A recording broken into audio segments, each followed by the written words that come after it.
let's start with a new topic, that is non-parametric approach.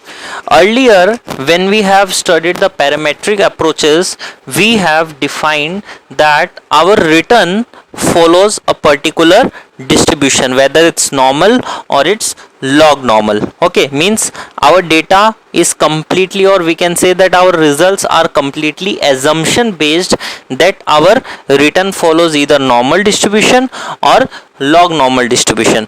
But now we are moving towards the non-parametric approaches, where we won't assume that our data will follow any kind of distribution. Rather, our output, the data which we want to find out, means the estimation which we want to find out about the risk, that will be completely data driven rather than the estimation or the assumption of any distribution. Means what non-parametric approach says, it says if you want to estimate the risk, estimate it just with the data given. Don't try to incorporate any kind of assumption of any kind of distribution. Okay, let the data derive the estimation of risk. Clear? So basically this approach will make the things, or we can say will make the VAR estimation excellent, and especially for the tail events. Means when we are using this approach, this really makes the output very excellent, as well as we can say it's more efficient as compared to our parametric approach. Clear? Now let us understand this terminology of bootstrap. Now what is this bootstrap? Understand. Okay, suppose I'll just give you a normal example. Okay, suppose there are 100 balls. Okay, there are 100 balls, some are red, some are blue, and some are green, some are purple, means mixture of colors. Okay, I pick up 10 balls, and find out that what is the number of red balls, what is the number of blue balls, what is the number of purple ball. I identified it. Okay, now again I will take a sample of 10 balls, but before taking this sample I will again put this 10 balls into the bag. Then I will put the 10 balls, I'll find out that what is the number of red, what is the number of blue, what is the number of green. Then again I put them, then again I take a sample of 10 balls and I try to find out that what is the number of each balls. Now understand, there might be some balls, because it's all about probability. When you are picking a ball, you do not sure about anything, so there might be some balls which are coming repetitively, and there might be some balls which are not coming at all. Clear? But what process we are following? We are following the process of bootstrap, means picking up a sample and then again putting that into the bag, and then again picking up the sample, then putting that into the bag. Now in case of risk, what we are doing, first of all we are picking the data. Now it's not the balls. Okay, it's not the balls. There are 1000 data. Out of those 1000 data, I pick up 100 data, and from that I calculate a VAR. Then again I put those data back into the system. Again I taken 100 data and I have calculated the VAR. In this way I will calculate the different VAR. And then I will take the average of it. So this is just one of the simplest way that we can find out the VAR of any security or any portfolio. Now what we need to find out VAR? We need returns. Suppose if I am holding Infosys share, I need to check that what are the past 1000 days return of Infosys. I will put all the 1000 past 100 days return into the basket, and then I will pick up any 100. Then again I will pick up any 100, I will put them back, and from every 100 data I will calculate a VAR, and then at the end I will do the average. So in this way, when you will calculate the VAR, you can also calculate the expected shortfall with the help of this bootstrap method. How? This system will have 1000 data. I am picking 100 data, I am picking 100 data, I am picking 100 data, and again I am picking 100 data. Clear? Now in order to find out the expected shortfall, what I have to do, I have to take n minus 1, means how many slice I want to do. First of all I need to decide that, and then on the basis of n minus 1 we will calculate the VAR of each level, we will calculate the VAR of each level, and then we will take the average of them and we will get our expected shortfall. So this is the expected shortfall we are getting, and we have understood this in our previous reading. And then after getting the expected shortfall of every possible sample, we will take the average of it, and then it will be known as the average of our total portfolio. It has been previously examined that when we are calculating the coherent risk measure with the help of bootstrap, that is more precise as compared to our historical simulation. Means whatever the historical simulation data we need to do, that was not as precise as we do from our bootstrap, that taking the 100 data and then from these 100 data we'll find out the coherent risk measure, and at the end we will take the average of each coherent risk measure. Now understand one of the biggest problem of our historical simulation approach. Okay, now this is our data. Okay, suppose we have 100 data. Okay, rather take 1000 data. If I want to calculate 5% VAR, I will say that okay, take the 51st value and everything on the left will be considered as that we can have the maximum loss, means we can have a minimum loss of this, means there is 5% chance that our loss will exceed this. Clear? But now if I want what if I want 5.5%, then, and this time my data is not 1000, I have only 100 data and I want at 5.5% confidence interval. Now is it possible to find any value which is at 5.5th term? Not possible. Means we can only find any value which are in just normal integers, say 1 2 3 4, nothing in point. Means we are more discrete here. Means we can only calculate the values when we have the return in the discrete nature, but not possible in case of continuous. Means if I am saying that this is my 5% VAR, clear, and this is my 5.5% VAR, this is my 4.5% VAR, even I can calculate here also, means anywhere in between. So for that I need to find out something which is continuous, or we can say something which is into continuous probability, so that I can find out at any place in between these numbers. Clear?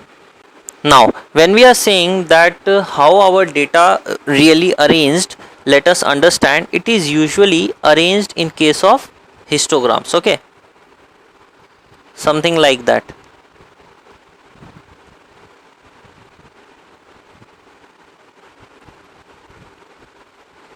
Something like that our data are arranged. Okay, I'm just giving an example that how my data are really arranged.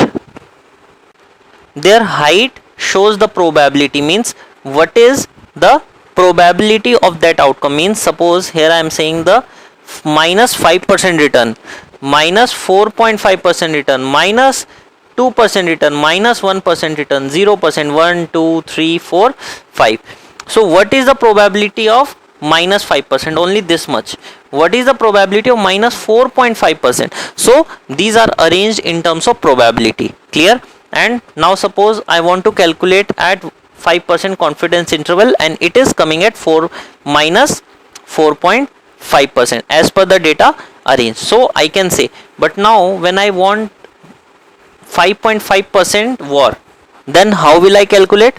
Then we need to find out the discrete value. And is it possible in this histogram? No.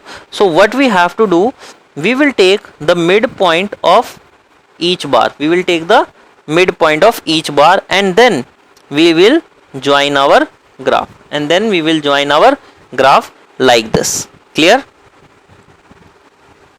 चलो अब एक next जो concept है वो ये है इसी part में कि जो हमारा एरिया है ना वो लॉस हो जाएगा. कैसे लॉस हो जाएगा उस चीज़ को समझो। अब थोड़ा सा बड़ा करके दिखा रहा हूँ ताकि कॉन्सेप्ट क्लियर हो जाए एरिया वाला। अब देखो ये वाला जो ग्राफ है ना, कुछ हम लोग इस तरीके से बनाते हैं, ठीक है। अब कोई बोलेगा कि सर देखो ये ग्राफ अब ऐसे बना है तो यहाँ पर ये वाला जो एरिया है ना ये वेस्ट हो गया। तो मैं बोलूँगा नहीं हुआ, क्योंकि ये जो एरिया है ना ये इसने दूसरी जगह पे कवर अप कर लिया। ध्यान से देखो यहाँ पे, मतलब छोटे वाले ने बड़े वाले में से हिस्सा ले लिया, छोटे वाले ने बड़े वाले में से हिस्सा ले लिया और इक्वल हिस्सा ले लिया। Means this orange part is equals to this green part. This orange part is equals to green part. So we can say that there is no loss of area. The lower bar receives the area from this upper bar. The lower bar, that means the amount of area which the lower bar is losing, that much area the lower bar is taking from the higher bar. Clear? So we are not losing any area in the histogram. Clear? Now what we call this, we call this as a surrogate density function. Very important, what we call it as surrogate density function. Means we are trying to make the discrete probability into a continuous probability. That is what our real aim. Clear? Earlier we will be able to calculate only for these points, but now we will be able to calculate at any point. Now we will be able to calculate our probability or our amount for any point, because now we are into the continuous nature. We can find the area between these two lines. Clear? Okay, so now we'll start with the weighted historical simulation approach. Means suppose returns are given to me, means these are the original returns, like say 5%, 4%, 2.5%, 1.5%, 8%, minus 3%, minus 2%, 5%. Means I am arranging them as per their age.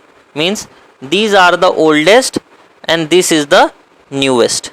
These are the oldest data and these are the newest data. But now I am not happy with this return that I will take and cut off here. I am not satisfied with this. Now what I said them, let's multiply them with some weights. Let's multiply them with some weight and modify our return. And then this modified return, this is our modified return, that return we will use to calculate the VAR. Means we will modify our return to calculate the VAR. Understand that why we are modifying it? Because these data might not be appropriate in the today's scenario, because of few data which are really old, not relevant, so we will give them very low weight, and the newest data which are very new and they replicate the market in the today's environment, we will give them more weight. So when we will give them more weight, they will be more into the play, that is the age weighted. Otherwise we can use the volatility weighted. Means suppose today the market is very volatile. Okay, nowadays market is very volatile, and if I'll use the whole data, there might be some data which is of very low volatility, and this will really underestimate my risk, because I am incorporating even those data also which are of the low volatility. But nowadays at present the market is really volatile, so I should consider only those data which are very volatile. Means here also I am adjusting my return based on their volatility. Clear? There is another way, that we are adjusting our return based on correlation. Means we are taking the pair of correlation, and multiplying the return with our given correlation. So then our return which will come after multiplying the return with the correlation, will get the correlation adjusted return. Again I am saying correlation adjusted return, means now returns are adjusted by the correlation.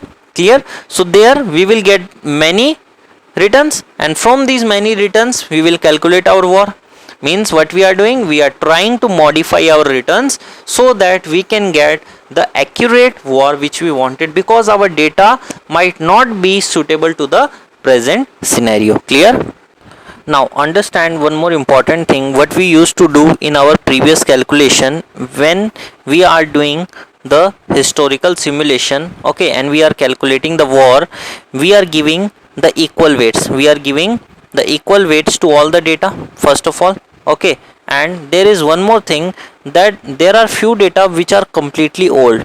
There is few data which is completely old, but still suppose I am calculating the 1000 days data, okay.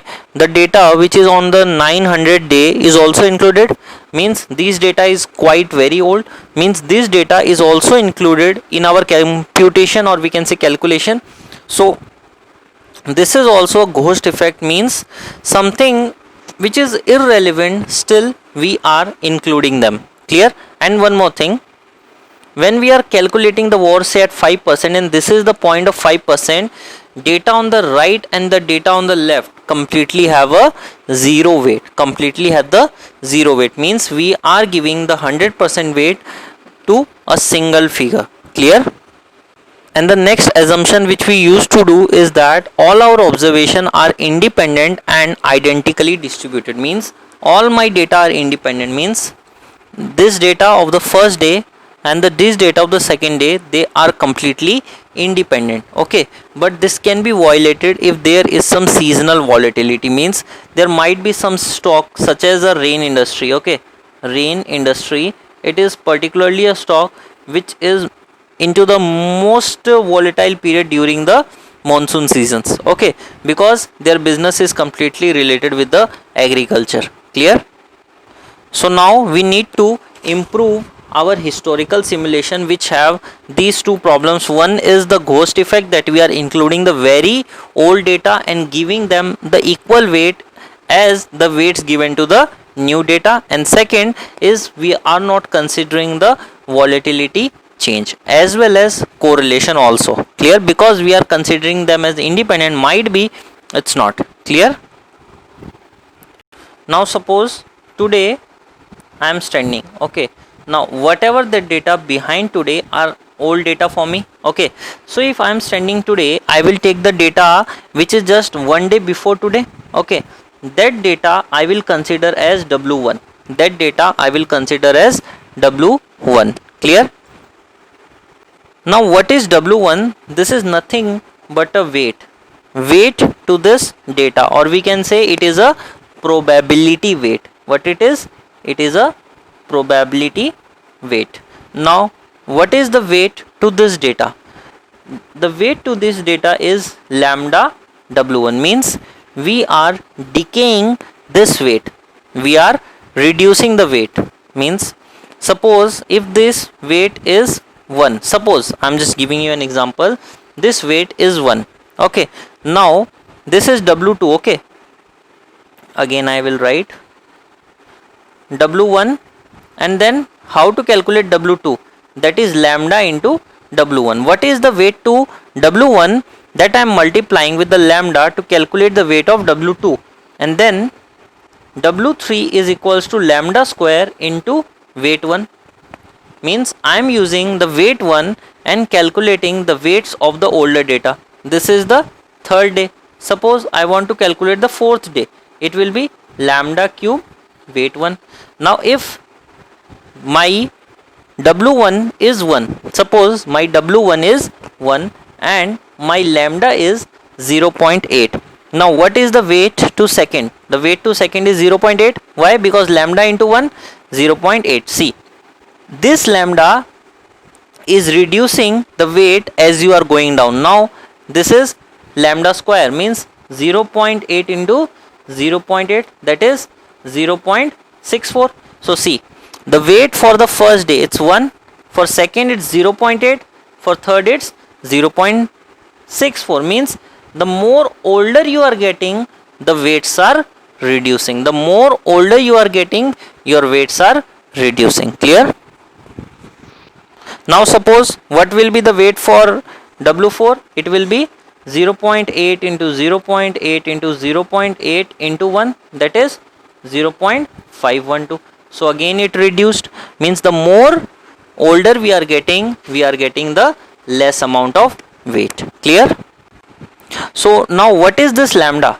This lambda is nothing but the rate at which we will reduce our weight. What is lambda? it is the rate at which we will reduce our weights. Lambda will always be equals to 0 or but less than 1, means lambda will be greater than 0 but less than equals to 1. Clear? Now if I will say my lambda will be 1, then I am giving equal weights. If my lambda will be 1, means whatever the weight of whatever the weights of the first day, the weights of every day will be the same, because I am multiplying only 1. If I am multiplying 0, means the next day, means if I am giving lambda equals to 0, now suppose the first day weight is suppose 20 and the second day weight is 0, means I am saying the only relevant data for me is the data of yesterday and no other data is important to me. And when my lambda is equals to 1, then I will say the importance of the data which is on yesterday is equals to all the data, means all the data in my data set are equally important. Clear? Got the point?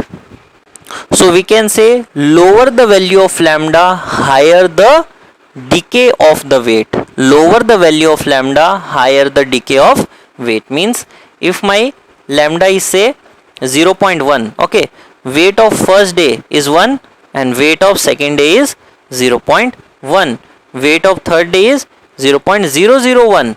So can you see that how fast the weights are reducing, because my lambda is very low. Understood?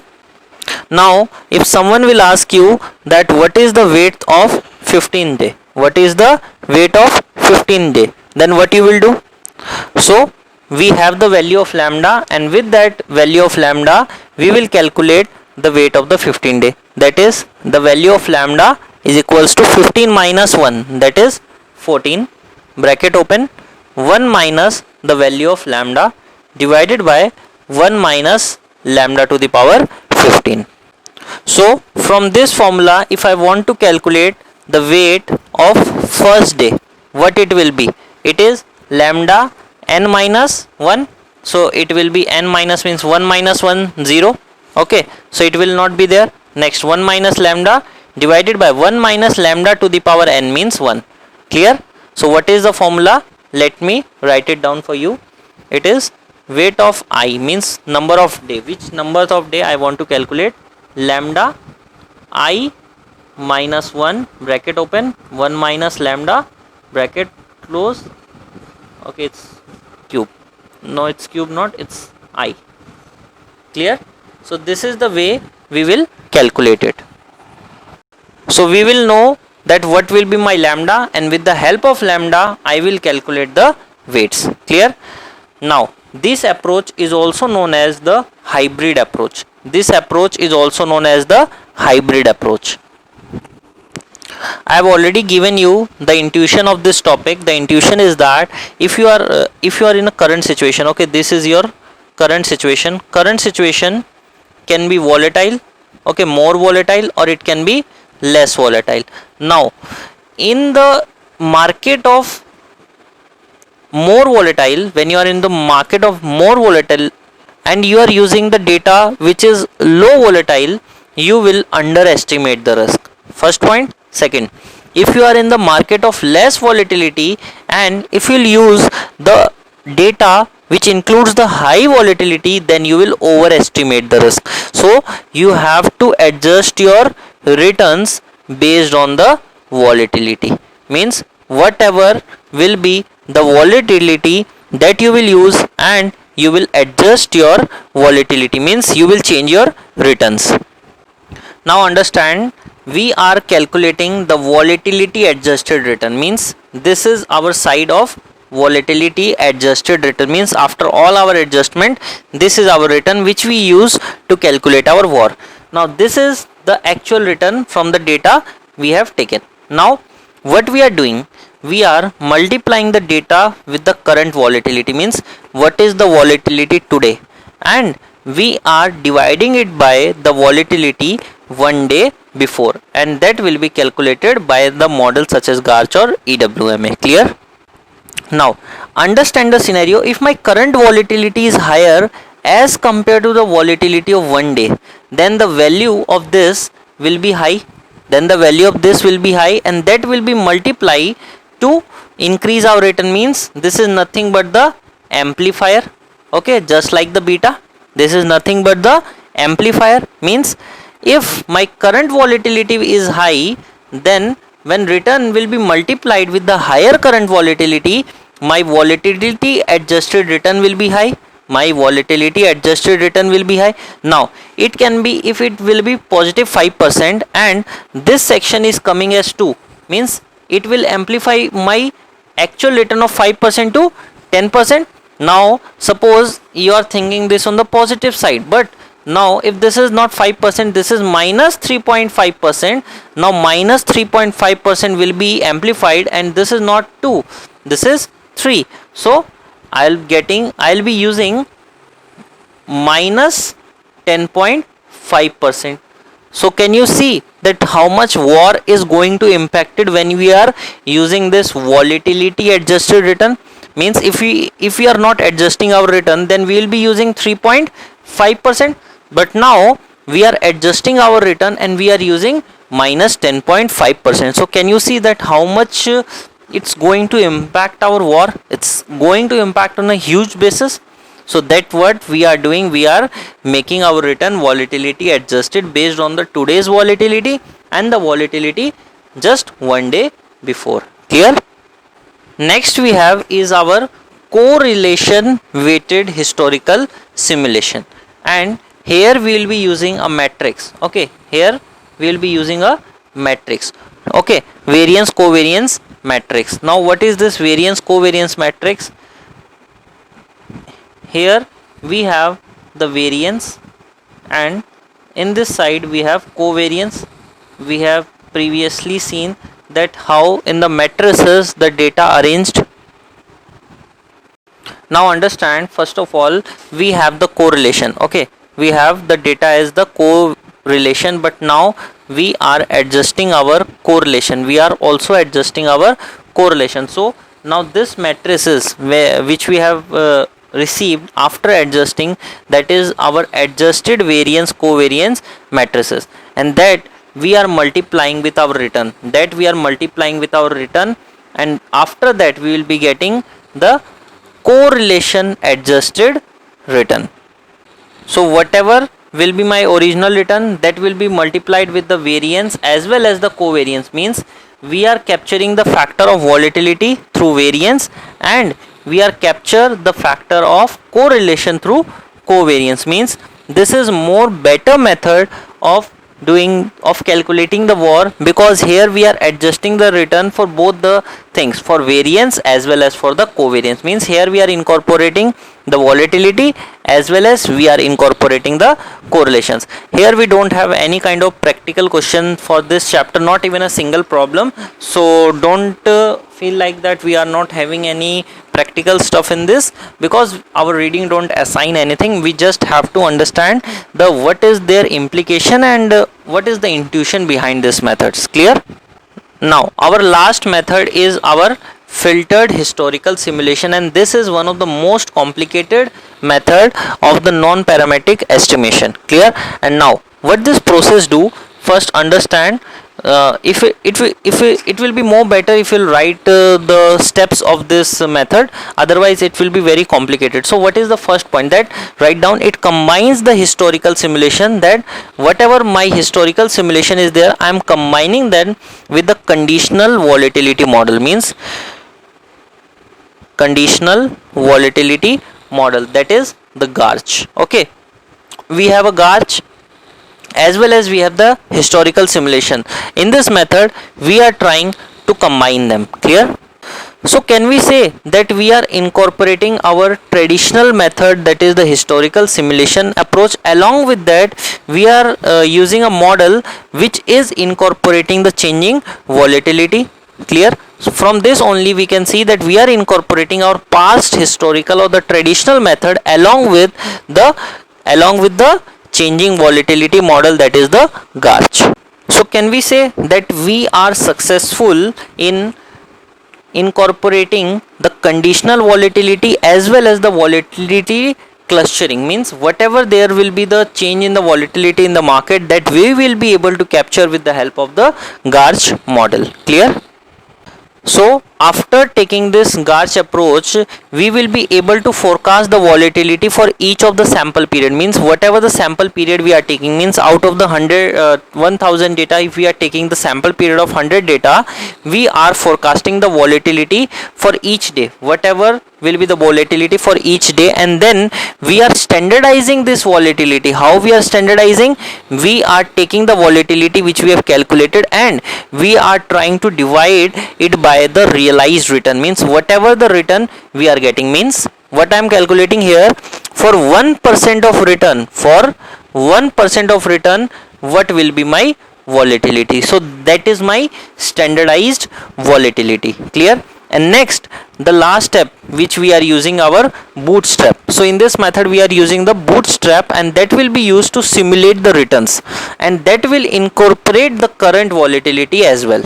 Means in the bootstrapping, what we are using, we are simulating the returns. Means taking the 100 data and then finding the VAR for it, then again taking the 100 data, finding the VAR for it. But now these data will incorporate the volatility as well. Clear? What is the benefit of this filtered historical simulation? Benefit is that we can use it for the longer period. Okay, if we want to do it for the longer holding period, we can do it. And what is the second benefit?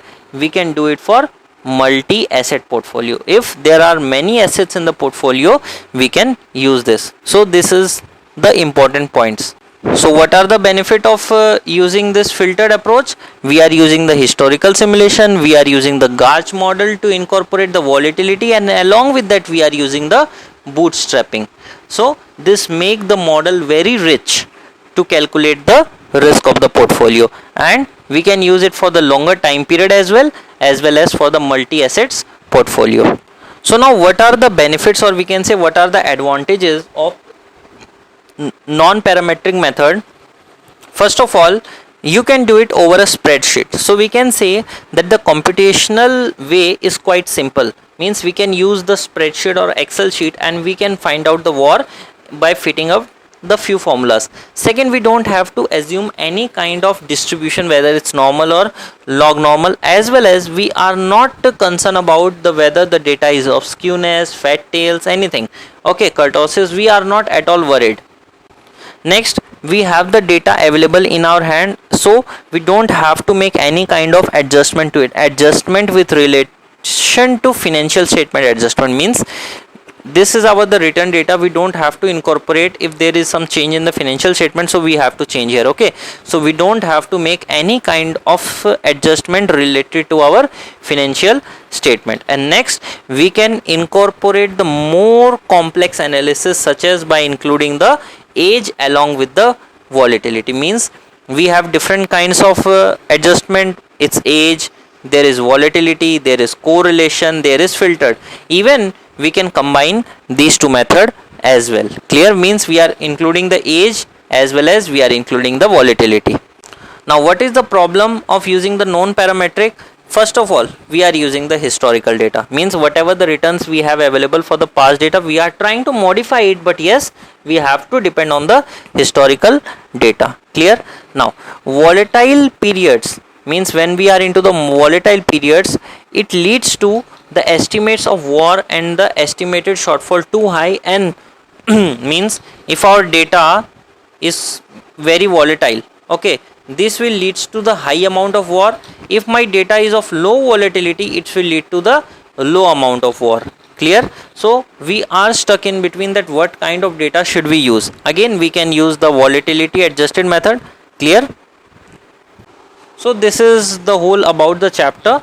Okay, and try to revise it as soon as possible. It involves few complicated stuff, though I try to make it easy for you, but still revise it and read from the book as soon as you will complete this lecture. Thank you.